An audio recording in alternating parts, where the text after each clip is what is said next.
All right, Will, what do you have for questions today? This one. What's up, Lou? What about the issue we are having with Apple's replace first mentality on the hardware and the fact that they are not supporting third-party repairs? Thoughts? What about the issue? Well, how do I feel about it? Obviously, I don't think it's ideal, especially this day and age. I mean, there's a lot of we got a lot of gear. We have a lot of products, and the mentality in general that you always need a new one kind of diminishes. There are limitations to that mindset. There's consequences to that mindset. I understand why they do it from a business perspective. You want to keep the ball rolling, right? You want to get back to that profitable space. You want to realize that profit margin over again. I don't know that it's feasible for most people. And there's obviously waste associated with it if you're unable to fix these things. That said, I feel like their way around that is by purchasing back the device or keeping it. There's a lot of trade-in programs going on right now that Apple's doing to say, okay, fine, we'll give you some value for your old one in exchange for your new one. The part that bugs me is that if a person does want to repair it, then they're getting in the way of that. I think within their stores, you can't really force them what to say. If their store is full of salespeople, they sell things. Any one of us, if we were in there, we'd do the same thing, right? Like, you try to find a solution to someone's problem. The easiest solution within the store setting is to sell them another one. Right.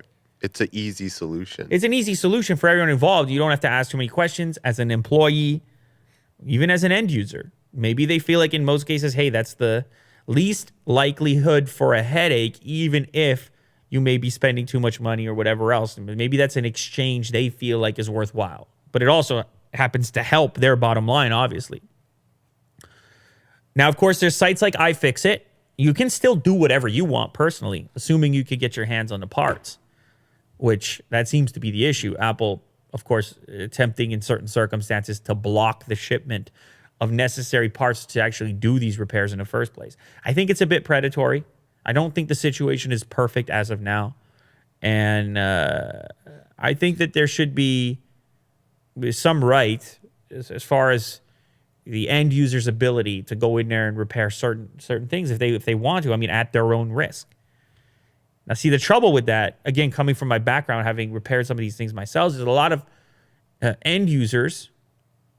Yeah, the iUpgrade shop, Jack's showing off. I mean, I did this in the past. I talked about it in a podcast. I had a store in the city. Oh, look, Yelp says it's closed. But look, we had a 5-star rating, 2 reviews back in the day. Anyway, we actually did this stuff. And one of the issues was that people, that wasn't my store. How dare they? They copied me, man. The one next to it was. This one? That's my store. That's the inside of my old store right there. Yep. That right there is the inside of my old shop in which I did this stuff. Look, I had stuff for sale, laptop sleeves. In the office there, that might be the top of my head. Show what? Yeah, why not? Oh, what? Of that? Yeah, that's cool. Yeah, go ahead. It's not the store anymore. I believe it's a barbecue place now. It's called Lou's Barbecue. Yeah. Uh-huh. Is it still there, though? The barbecue spot? I don't know. Really? Anyway, so the point is that the problem with the repair ecosystem is sometimes expectations don't meet reality from an end user perspective. They think, oh, I'm just going to go in and repair this thing. And then they bump into something. Like, for example, people would ask us to buy parts or screwdriver kits and things like this. And we would be like, are you sure you want to do this? Because we could do it for you, charge you for our time. And it's a hard thing to do. And people would be like, nah, I can figure it out. I have the repair guide. And then they would go and screw up the repair and then come back and say, hey, you got to fix it now. I'd be like, we can't. It's impossible to fix it now. So it's a weird one where I think if people want to have this right to repair, they also need to be realistic about the limitations within that And what that means, and really the optimal situation, is to have third parties, robust third parties with experienced people that can repair Apple products, kind of like my shop was, but of course it couldn't exist, and many others can't exist because it's tough to go up against Apple themselves. Most people just go to the Apple store. They don't want to dive too much deeper than that. So it's a tough business, but if it weren't so tough, if the parts were available, if Apple supported it in some way, I would imagine it would be possible to have this robust third-party repair system in place. As of right now, I think there's probably a lot of waste because there isn't. And I also think it's just kind of it's just a weird way to do business. If a person really wants to repair their thing, should that be up to the manufacturer that sold you the product, or should that be up to you?